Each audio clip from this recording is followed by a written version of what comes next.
It is time for another analyst interview. I'm sitting down with Dan Besbris of Old Man Squad Fantasy Sports. This is Balls Deep. I'm the type to get shit done. You the type to observe.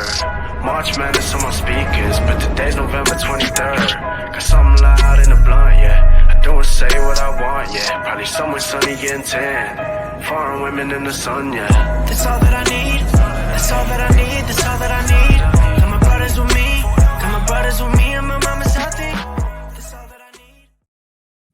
Welcome to the Balls Deep podcast, part of the Fantasy Basketball International Podcast Network. Adam King, that's me, at AdamKing91 on Twitter is where you can find me. Joining me first time on the show, very exciting. Let's unmute. Let's add to stage Dan Besbris. We made it. We're a little delayed, but we're here. Yeah, I can't keep my schedule straight. I'm a lost cause, Adam. Anything you can do to help me, I'll gladly take it. I was just telling my kid, like, on a drive to camp that I cannot for the life of me keep multiple thoughts in my head right now. I got to get this turned around. And I don't know how I'm going to do it. But anyway, hi. Well, happy to be here. Yeah, it's good to have you on. It's been a while since we did a show together. And I mean, we'll get into where you're at now, but you've had some changes in your career, I suppose, over the last few months. It's been probably 2 or 3 months now, maybe, since you started your own network. So we'll start there, and where I normally start with these things is focusing on the fantasy side, the analyst side. How is it that you got to where you are right now? Like, what was the journey for? I mean, I know a bit of the backstory, but into, I guess, doing podcasting, fantasy sports, what's your story? Yeah, so like there are kind of a lot of pieces that had to come together to get me to this point.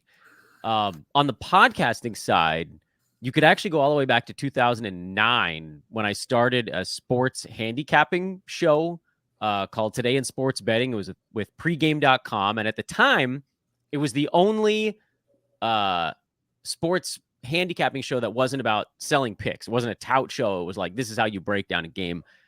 Then I had a bit of a podcasting hiatus because I did minor league baseball play-by-play in Bakersfield for about 6 years. And right at the tail end of my time in Bakersfield, I saw Brew send a tweet out that he was starting his own site. He had left Roto World. And I was like, well, I don't know what I'm going to do after this team folds. And I wrote in an email. And I got to do one blurb shift. And at the end of it, there was this conversation that was like, hey, Dan, you did pretty well on that for someone who's never done this before. What do you actually do for a living? And I was like, well, I'm a broadcaster.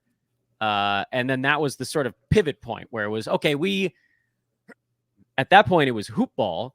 We want to have a broadcast podcast division. Do you want to just start this? And so, yeah, I mean, obviously that was so much easier for me to put all these fantasy thoughts that I had in my head out into the world, just yelling them into a microphone. Because that's what I did every day for 4 hours by myself in a baseball press box. So to do it for 35 minutes in an air-conditioned bedroom was a really simple flip. And then from there, it was just about like making sure you were doing something every day, get stuff out there, make sure you're winning, make sure you have an identity. And that grew to me having this sort of like, oh, Dan's the grumpy old man of fantasy basketball thing in kind of a playful way. Everybody knows I'm a pretty happy-go-lucky fella. And at a certain point, and this is getting now more recent history, there was just kind of this moment with my buddies over at Sports Ethos where it was like, I need to be doing something that's more kind of on my own calendar because I've got multiple kids. And then Adam, you and I, when we've been talking about trying to figure out timing on this, a lot of it is like, how can I make sure I get my kids to camp / little league / whatever, and also still do what I love in the broadcast podcast space? And, you know, Ethos needed somebody that could be at a computer 24 hours a day, hammering marketing tweets and all that and sales and all this other stuff that I just like didn't make sense for my day to day anymore. And I felt like I had built up kind of enough cachet with the populace to be able to just go, okay, I'm going to do my show, a new show on my schedule and whatever. And that'll be the focal point. but also I want to help other podcasters get to what I got to before, because it's really exciting. I'd like to say that I like, you don't get into it thinking I'm going to be niche famous in something like this, but then when it happens, you're like, ooh, I like this. I got to taste that one more. And so my hope is that the Old Man Squad Network is a way to introduce other people to this kind of like, everybody hold hands. We can all succeed in the podcast space together. It is a viable way to put your thoughts and your energies out there. And it's kind of a change from the past, where there had to be this sort of foundational like platform and then things built on top of things. You can kind of go the other way now. I don't know if that makes a ton of sense, but to just have like a lot of voices in different spaces, all able to say, hey, this guy's great and this guy's great. This is a way that I think can succeed going forward. Yeah. And I think for me, I mean, one of the most enjoyable parts of being involved in this space, in the fantasy basketball space, is the collaboration and working together. And as we've seen over the last couple of months, you've had a ton of guests on your show. And I'm sure that when you've reached out to people, that they've been sort of clamoring to get on the show, because people just like you, they just like getting their thoughts out into the world. And the easiest way to do that is on a podcast. And so I guess it's hard to gauge success. It's pretty early in the life cycle of the Old Man Squad. But to this point, is it what you had expected? Has it been more? Like, have you had more success than you thought? Because you mentioned that you built up a bit of a following when you were over at Ethos and figured that this is the right time. Has that exceeded your expectations at all? That's a great question. I think in some ways, yes, and in some ways, no. I knew going into this that starting over from zero was going to be incredibly difficult. And I think even in my mind, I had like set it at the highest difficulty setting. And it's probably beyond that, even to just be like, and some of that is because I decided to start a fantasy basketball show in the dead of the offseason. Yeah. That was probably not the most brilliant timing on my part, but it's just the way that timing worked out. On the flip side, the stuff that you talking about, like the people element of it, has been way more than I could have ever expected. All sorts of types, like people that I had worked with at Hoopball many years in the past that reached out to say, oh, I've been wanting to get back into it. This feels like a great way to do it. Folks that handle graphics and folks that handle music, and just a lot of people reaching out to say, I want to be a part of what you're doing, Dan. I used to make fun of LeBron for always talking about, like, he said he was humbled every time something like this happened. I don't think that's the right word. I'm fully flattered. I'm like blown away and flattered at how many people have been like, Dan, we just want to do something that you're working on. And I know that all the way I'm phrasing this makes me sound like an arrogant prick, but I mean this in like the most genuine, heartfelt way. I'm so grateful to all those people to just be like, Dan, how can I make this path for you easier? So that side has been so cool to have like a dozen shows on the network in the first month. I couldn't even focus on my own show because I was trying to get everything else loaded in and going. And it was a great sacrifice to make. But just to have all that interest and like the desire to help was it was amazing. Every time I turn around, I was like, yeah, my show doesn't have that many listeners yet. But I've got like 9 other people that want to do a show on the network. Yeah.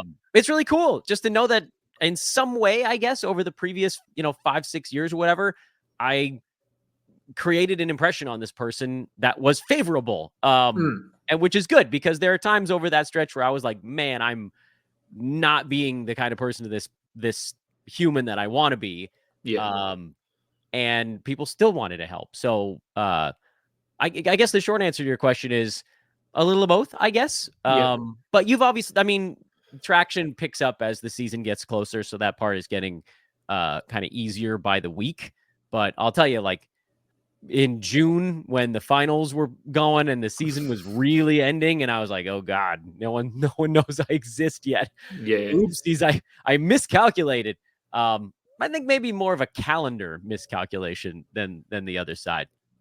Yeah, look, I think it could be. Although, I mean, I know for us here with our show, and I mean, we're relatively new as well. If you look at the big picture, so we've only been doing this show for, I don't know, a year and a half or a year or something. But I noticed last year we actually picked up a lot of traction and a lot of new listeners at this time. So this is because a lot of everything else scales back. The diehards that are out there that just want content, they'll come and they'll find you. And so I guess if you wanted to look at it from a positive perspective, it's a good time now to build a really good listener base. And then, because as you would know, you get people on the flip side that once you hit June, even earlier, May, June, they will just switch off and they will not want to listen. So they'll walk away and then they'll come back. So you'll get those people. But I think now is a really good time to build that base. And then when we get to August, September, you'll have a large enough audience that there'll be chatter and it'll be out there and people will become aware of it. So I don't think you'll have any sort of issues building that audience. And as you said, you've had no issues getting people on your show because no one's got anything to do. So why not come on a show? And that's why I record these shows now, because everyone's like, yeah, sure, I'm not doing anything. Let's just find a time that works. That's what I'm like, trying to give people an opportunity to promo their stuff. And I think it was, was it Alex? I think it was Alex Rickling that was like, well, I'm still working on the same article I was working on 4 weeks ago. We had a good laugh about that. Yeah. No, you're right though. Like, to just bang away in the off season, you can pick up some folks. I know I had somebody that reached out like on the 6th week that my show existed, and they were like, I just kept looking at the old feed, wondering where you were. And then suddenly something popped up on like a recommended YouTube video, and they were like, oh, that's Dan's face. But that's a different place. And so there's a lot of different ways you try to get the word out, but there's really only so many ways you actually can. But overall, I mean, it's been really exciting. And in my eyes, if you can do a whole summer in 115 degrees in Bakersfield and turn that into a viable baseball team, nothing I ever do will be as physically or mentally taxing as that was on the work side. So I'll be fine. You don't need to worry about me. No. I don't think we're worried. I think we're all confident. So, so I guess if normally at this point, this is where I sort of transition into, okay, let's talk about life away from what we do here. And for a lot of people, I have another full-time job. I go to work every day. I do this at night. This is what you do now. This is it. Yeah, my life is a kind of a cornucopia of things that most folks, I think, would consider a hobby. And if you do enough of them at the same time, it can all form some kind of job. So I do play-by-play basically throughout the year. There isn't much right now in the summertime, but minor league baseball, fill in from time to time, more college baseball, college basketball kind of stuff. So that's the get me out of the house part of my existence. A lot of childcare related things, just the kid being 1'7", 1'4". So there's just going to be something all the time for those dudes. And then, a lot of fantasy sports. But I really, and that was one of the differences here, switching from working at Ethos to doing my own thing, is at Ethos, there was a lot going on behind the scenes that nobody really knew about. Again, sales, marketing, business strategy, and all these, and recruiting, and all these things that were part of the day-to-day that I just simply couldn't fit in my day-to-day anymore. I wanted those parts of my day to be like finish up dinner with the family, and instead of sprinting back to the computer to do a thing, to just continue to mess around with the family. And it's a luxury that I have because my wife is a physician, where, if there's a month where, like dead of the off season, for instance, where a podcast probably isn't going to generate life-changing revenue, she can pick up a call shift on a weekend and that'll kind of cover it. So I'm very lucky for the setup that I have, the family setup, the sort of financial setup, that I was able to take this leap for my own, I don't know, call it mental health, I guess, to be able to fit my life into the available hours, which I don't think was really feasible As of a couple months ago, I was letting a lot of people down. I wasn't doing a great job in things, and my brain can still barely hold two thoughts in it right now.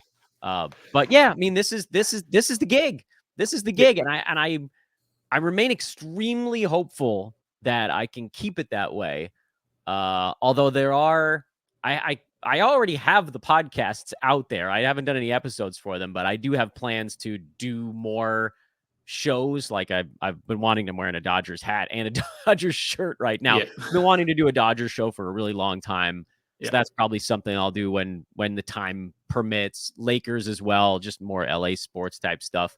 And I do believe that putting all those things together, I should be able to sort of fashion a career out of it, or at least enough to pay what it costs to take care of my children while I do my other work. I want to be net zero, Adam. That's my only goal in life.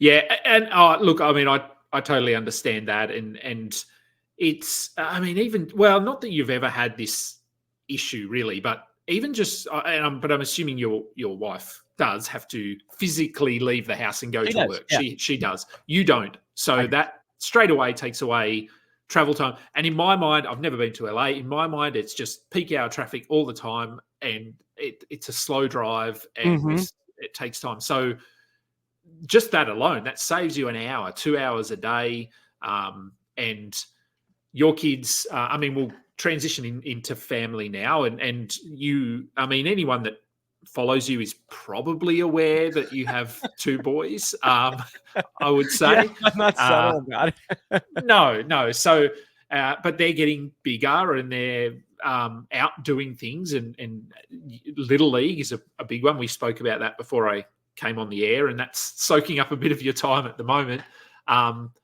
But it does give you that flexibility to be I'm not going to say the stay-at-home dad, because that's not what. Sort of. I mean, sort of. You're working while you're at home, but you're at home. You're taking them places. You're doing things with them, and now is the time to be doing that, because as they get older, they become less reliant on you. And other than your money, they'll always need your money. But other than that, so it does. Yeah, I would assume it just, that alone is a positive for your mental health. Is just spending time with your family, time with your kids, and not sort of having that pressure of I need to be on the computer, I need to be doing this. I can just sit and watch a movie with the kids, or we can just go to the park, or I can take you to Little League. Yeah, no, totally. And I don't want this to reflect poorly on anything that I was doing before. No. It was just a different setup where it was a full-time job plus whatever you have to do to keep up with the basketball side. So it was really full and then some.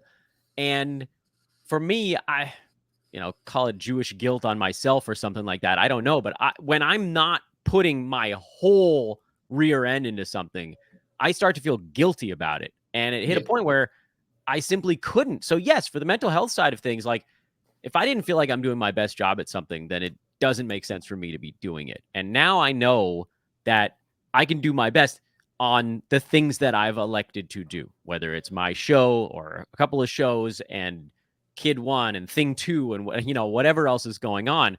So yes, 100% on all of that.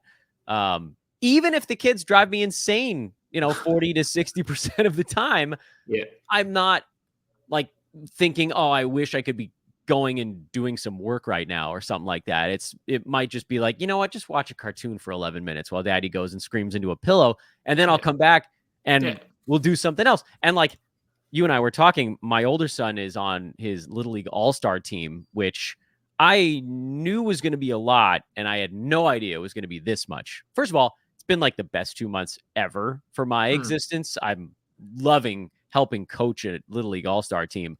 But he has like 3 practices and 2 tournaments a week. It's a lot. It's 5 out of 7 days.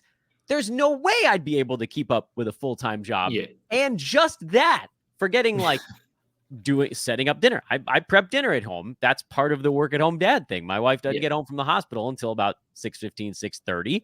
That's too late to start cooking for young kids. They got to be eating by that moment.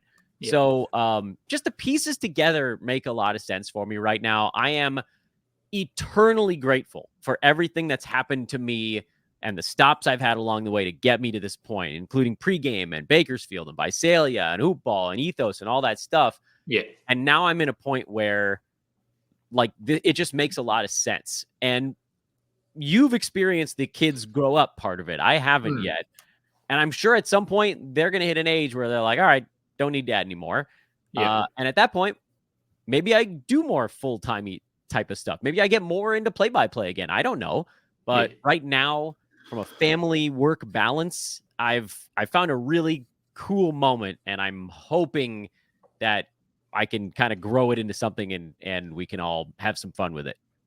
Yeah, and life is full of transitions. It's full of changes. And as you said, in 3 years, things might change, or 5 years. Or, I went to, I can't even think, was it yesterday or I don't know what day it was, but I went to ask my daughter a question. I knocked on her door and went in, and then, she's not even here. That's right. I forgot that she wasn't even here. And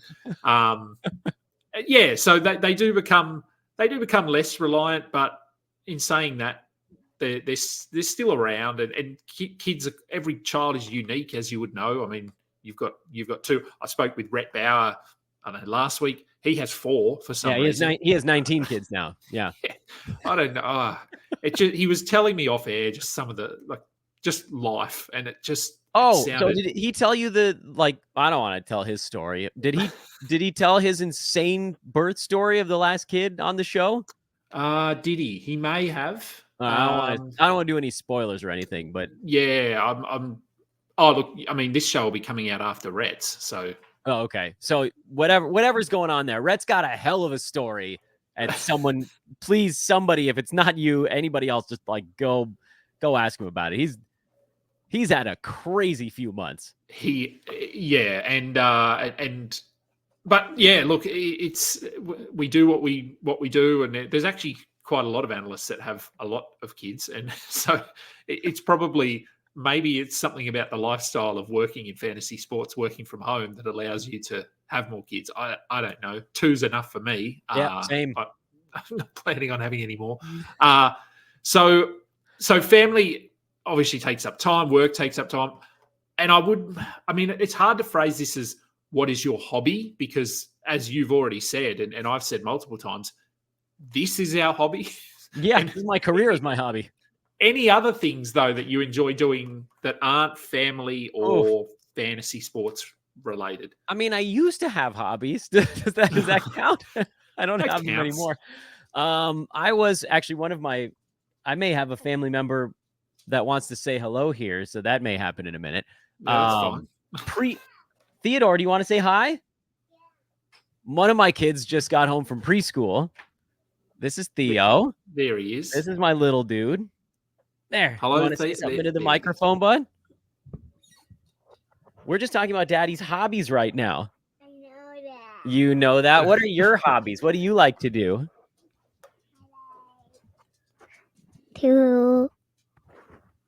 I like to play with. You like to play with what? Magnetiles. Good choice, bud. Magnetiles. Good choice. Are you going to go build something right now with magnetiles? You're just going to rub the microphone? Yeah, that's a hobby. You're just going to rub the microphone. Yeah. I mean, I used to have hobbies. I used to be pretty good at golf. I used to be pretty good at video games. Yep. And then I had these creatures, and now I don't do anything for myself. No. At some point, hobbies come back around. That's what I've found. At some point. Yeah. Theo, how about you go and build something awesome with magnetiles, and then can you show me when I'm done? No. Oh, yes. Maybe. Oh, Legos. That's better. Lego. Oh, Lego. Much better. Yeah. Much better. Yeah. So that was that. Pretty good timing, I think, given the conversation points. So that was one of your hobbies. That was Theo is a hobby. Yeah. That's correct. Yeah. My life is just a vast array of hobbies all mushed together into a blender.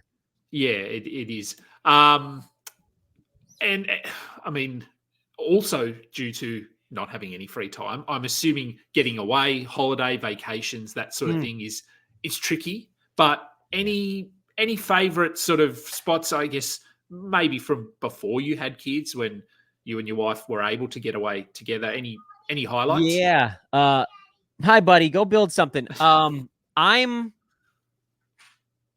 So this actually ties it nicely. Vegas. We like to go to Vegas. We like to. Yep. My wife loves blackjack. I love craps. I love sports books, and I like being. I don't want to say pampered because I'm not gonna like get a massage. I don't actually like strangers to touch me, so definitely no massage. But like when I go on vacation, I want to go to a place where it's just like relaxing level fun most of the time. So you're not going to find me hiking all that often. But you will find me with either a Sprite or a beer in a sports book regularly. And that's actually still the kind of escape, because in Los Angeles, you can get to Vegas, you can drive there in 4 hours, you can fly there in 1. We're pretty close out here. And every once in a while, because my wife and I are our 2 moms, the 2 grandmas are wonderful. They get along great. But neither one of them can really handle both kids by themselves. There's just too much hurricane level chaos. So we'll like farm the old one, and he'll go sleep at one of the grandma's house, and the other one will come and sleep here for like 2 days, and then we can escape. We'll do we'll drive to Vegas. We'll leave in the morning. We'll have a couple days there, gamble, eat steaks, whatever, and then come back home. That's probably the answer to that question that makes the most sense, and makes me want to do it right now. Well, I mean, there's plenty of basketball happening there now, so yeah, I know that's the tie-in there. I guess I got to go to summer league, although I don't know if I should bring the wife on that one. Yeah, look, I think there's a few people bringing their other halves. I'm not included in that group. My wife has zero interest in traveling 20 hours to get to a city that's 115 degrees and full of people and a different smell, might I say, to what we can smell here. But if you stay in the casinos, all you smell is like oxygenated smoke air.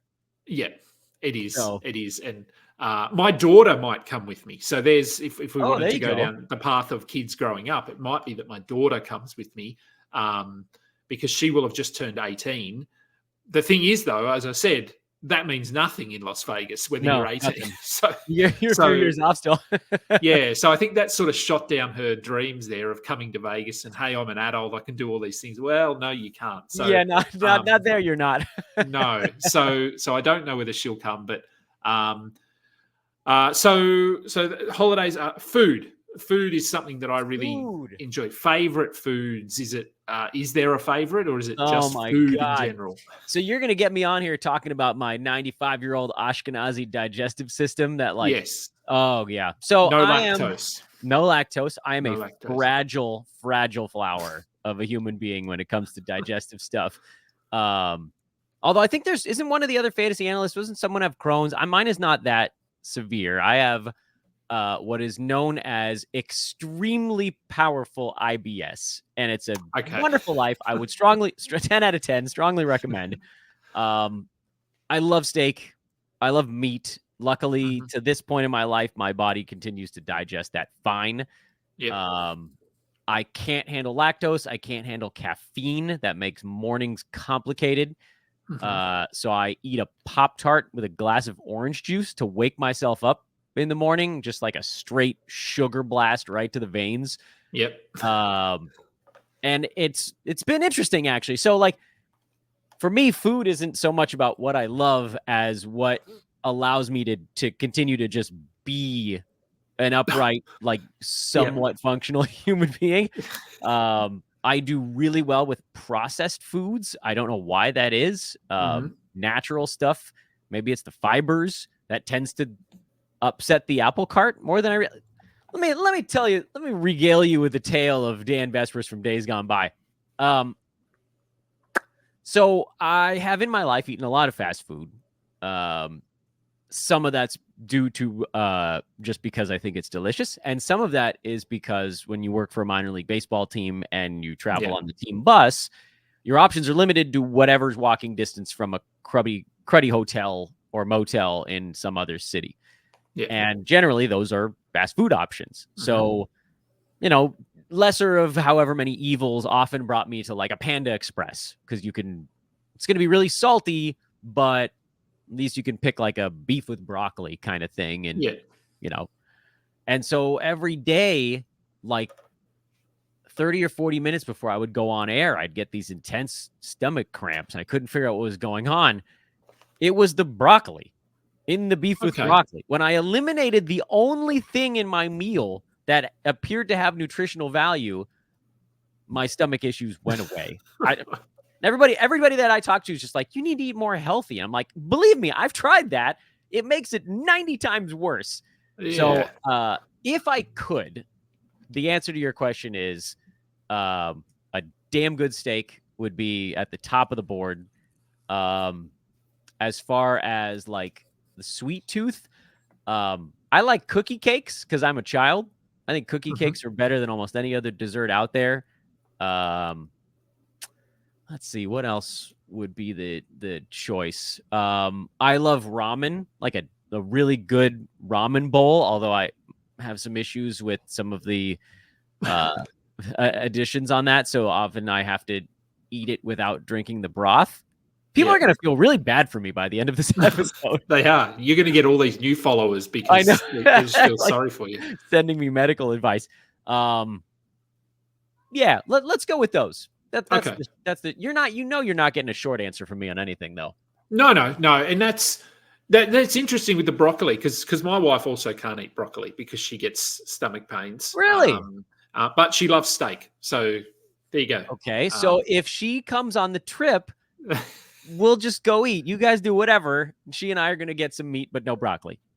Yes, definitely no broccoli. Yeah, we got so we get as a way of trying to eat more veggies here, we order a box. So it's through a company called I want to say it might be Farmer's Pick. So it's basically the fruit and veggies that don't make it to the store because they're a funny shape or the wrong size. So those fruit and veggies that would get thrown out, usually this organization goes into all the supermarkets, hoards them, and then sells them in a box. So we order a fruit and veggie box every week, and it just comes full of random fruit and vegetables, and we then have to eat them because they're in the fridge taking up space. We need to eat them. And the only thing we have on our little card or our profile with them is no broccoli. That's it. Other than that, send us whatever you find.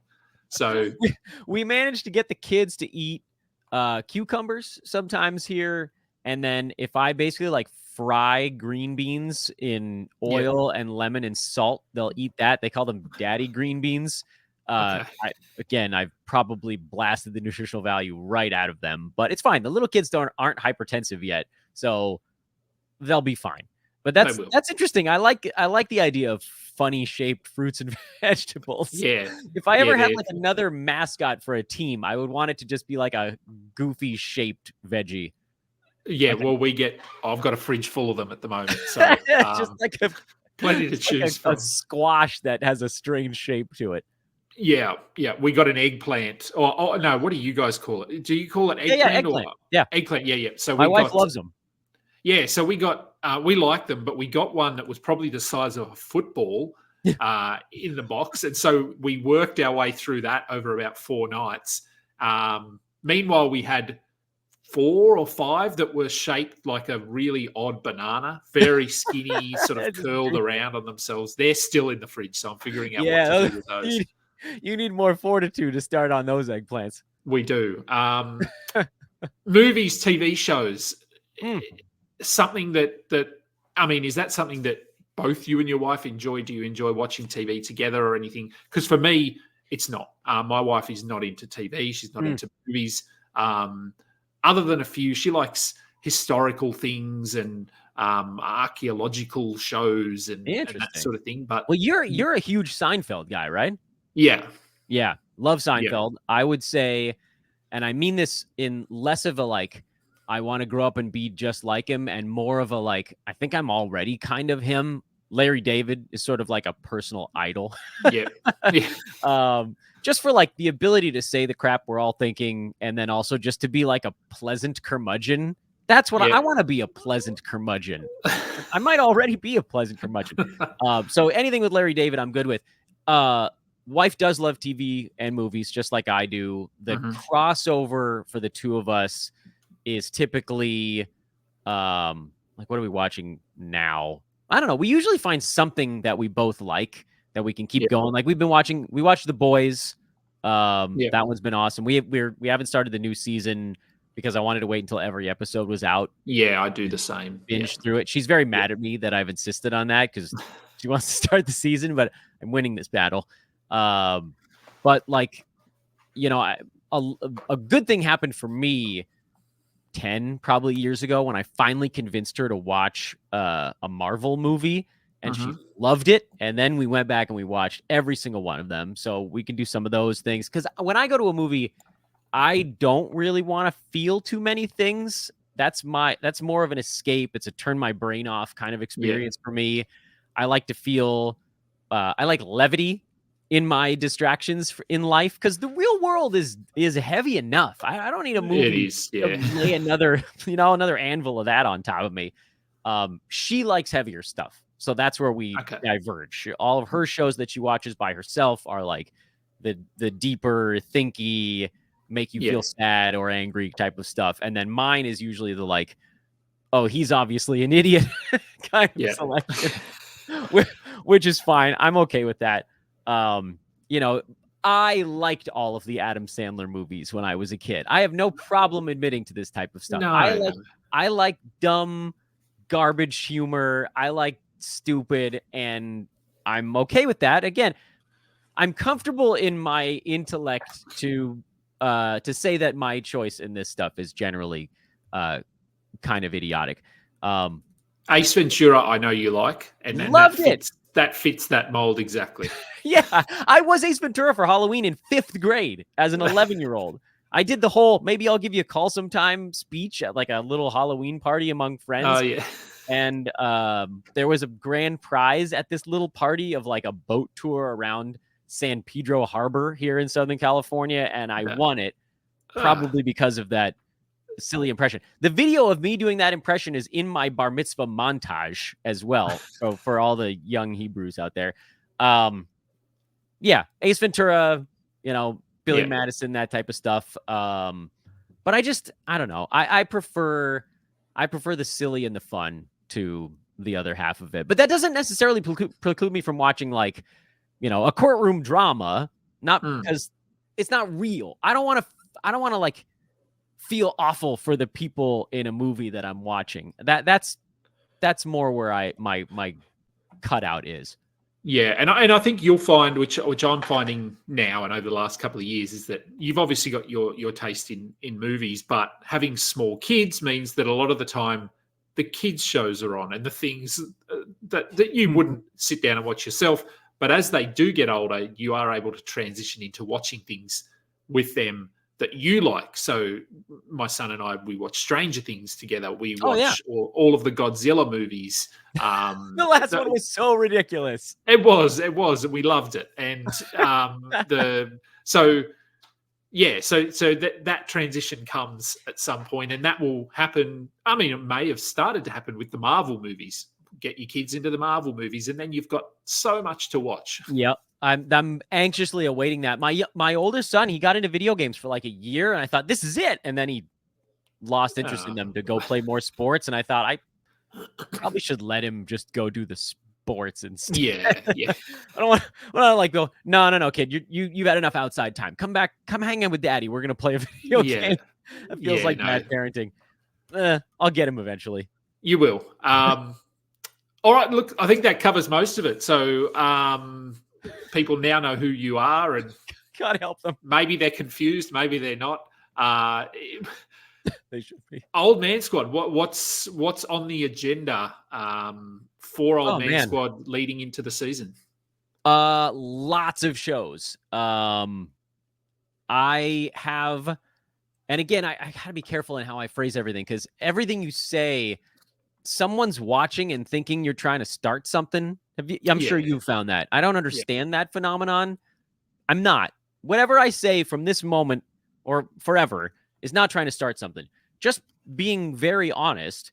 Like when you work for a website that sells a draft package, which is what I had done for the last 6 to 8 years, there are certain things that you provide to paying subscribers. Yeah. I no longer have that to think about. So it's just a statement of fact right now. I'm not trying to say that that's something you should or shouldn't do. I'm not trying to say which way is better. All I'm saying is right now, I don't have that tether anymore. So I think folks can expect more from me leading up to the start of the NBA season, which I know is saying a lot because I did a lot of stuff the last few years. But just maybe a little bit more explicit. I'm hoping to do more in the sort of buckets, the tiers that I've talked about for many years. And then the hope is that there will be more additional shows popping up on the Old Man Squad Sports Network. I know you had talked to my buddy Rhett. There's a possibility that he may be doing something with us. There's a possibility that you and I might be doing some stuff together. It's just, I mean, the hope is continued growth of individual show from a personal standpoint. Obviously, I hope that it continues to kind of gain steam, but also just doing more stuff with fun dudes and gals. Oh, I need to explain myself. I feel like I need to do this everywhere I go right now. The Old Man Squad, someone came to me and they were like, are you worried that women are not going to feel welcome? And I'm like, no, that's not what this is. It's not the hosts that are angry old men. It's my fantasy team. So I need people to remember the Old Man Squad is about the team I draft in fantasy basketball. It's not about the people in the network. If you are young or old, man, woman, child, beast, whatever, grumpy or not, grumpy preferred probably, all are welcome here at Old Man Squad. But that's what's coming up. I just, want to keep getting the word out there as much as I can and letting folks know where I'm at and trying to create this little kind of podcast utopia or something like that in a way that doesn't sound so dystopian. Yes. Yeah. And I think, if we do get our show up and going, and something that I'm really, I don't know, focused on, I don't know if that's the right word, but as you mentioned just before, the idea of buckets and tiers and that sort of thing, as opposed to player ranks, because I think more and more people are coming to fantasy, and if you're new to fantasy and you hear an analyst saying this guy is the 35th ranked player, this guy is the 43rd, you're going to say, okay, well, I have to have the 35th. Well, no, you don't, because it's very subjective. Have a look at your team, and so it's the buckets, the tiers get bigger as you get further, and you draft like we all know the difference between the 85th ranked player and the 130th is nothing. Yeah, very small. And so I really I think we're going to try, well, me personally, I'm going to try and do something around tiers or buckets rather than specific ranks. Yeah, and I also think it opens, as an analyst, it opens you up to unfair levels of criticism to have to put everybody as an integer number along the path. Users are going to look at a list and say, you had this guy 35th and he finished 41st. And you're like, yeah, that's the same. But the user's going to be like, you missed, you stink, you missed by 6. So it just having people understand. And if you want to continue to do them numerically, that's fine. But I think it's really about making sure that people understand that they really do kind of fall into these windows of player. And if you're going to critique an analyst on a list, understanding how that works, for me personally, and what you're talking about as well, I think it's just simpler to just say, look, instead of saying this guy's 36 and this guy's 42, I'm just going to say, these guys are like the front and back end of my group 8 or whatever it is. And honestly, it kind of covers my butt a little bit. if it does, if flipped or whatever. It's easier for an analyst. It's an easier path for us. I'm not going to deny that, but I also think that it's a simpler one to understand. Yeah, and I think, I'd say that I'll probably still do ranks, and I'm already getting people asking when are your ranks coming out, because mine usually come out pretty early, and I know there are a few sites already doing it. So I'll probably still do ranks, but I'm going to, I don't know how I'll set it up yet, but it might be color coding. And so it might be that everyone that's ranked from sort of 32 to 39 are all green, and then 40 to 51 are blue, and blue is tier 5 and green is tier 4, something like that. But because everyone does love a set of rankings. Yeah, they do. Whether we agree with it or not, they do. They love it. It is fantasy crack. Yeah. So I think it still has its place, but there needs to be some flexibility, which I think most analysts are just starting context. to lean into a bit. Yeah. So anyway, that's a fantasy discussion for another day. And we'll have it. And we will have it. We will have it, absolutely. Look, thanks for squeezing me in to your little league schedule. And I'm a lot better than the kids. So, yeah, it's a lot of fun for me. People can find you, obviously, at Dan Besbris, at Old Man Squad. So there is no website or anything yet. Is that on the horizon? Someone a reached website out and or asked something? me if they could help set one up. I had no intention of doing it, but now someone's like, "Can I help you set up a website?" I'm like, guess. I don't know when the hell it might be now. It might be like 16 months from now, but maybe. Like, Yep. Everybody knows that. Anybody that's coming to me like, "Hey, you want to do this?" I'm like, "Look, I can't pay you anything because that's not part of the plan." Like, if you want to get paid, you're gonna have to get a podcast that gets some listeners, and then that's how we'll get you paid. Yep. But if somebody wants to do it, I'm not gonna say no. Like, yeah, well, maybe I don't know. answer. I would imagine it's a relatively easy website because it's not going to be a website for content as such. It's going to be links to the shows, links to the podcasts, links to the hosts, bios about them. So it's not like you're constantly updating it with written content, things like that. It's just a place where people can go to find all of your shows and what's on the network, who is hosting you. So something like that. So yeah, I think anyway. Discord will probably, by the time this show airs, it might be open already. But if not, that'll be something that probably comes, in the not too distant future. Just a place where people can see, oh, here are the shows. Like if I have a question for a host, I can maybe pop it in that show's room.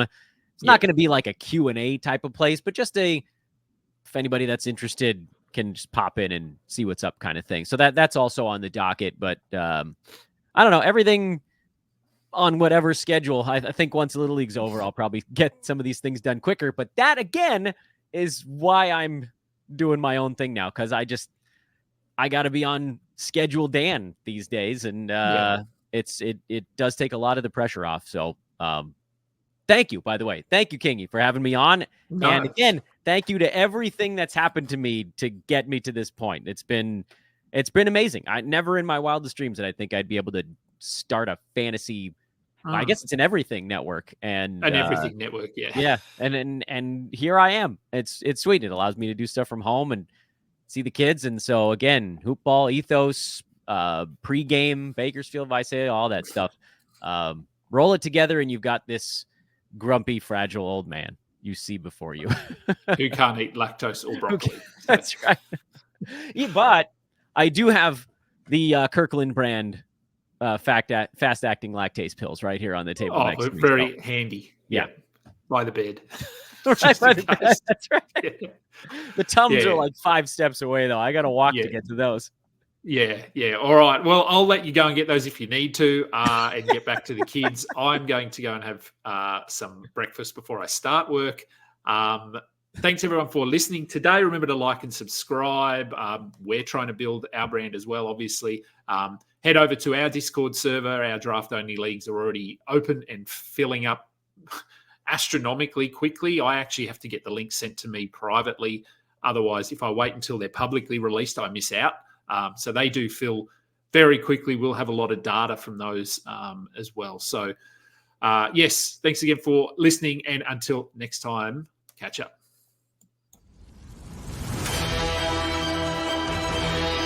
You just listened to another episode from the Fantasy Basketball International Podcast Network. Thanks for joining us. And for more information about joining our community, please check out our website at fbibasketball.com.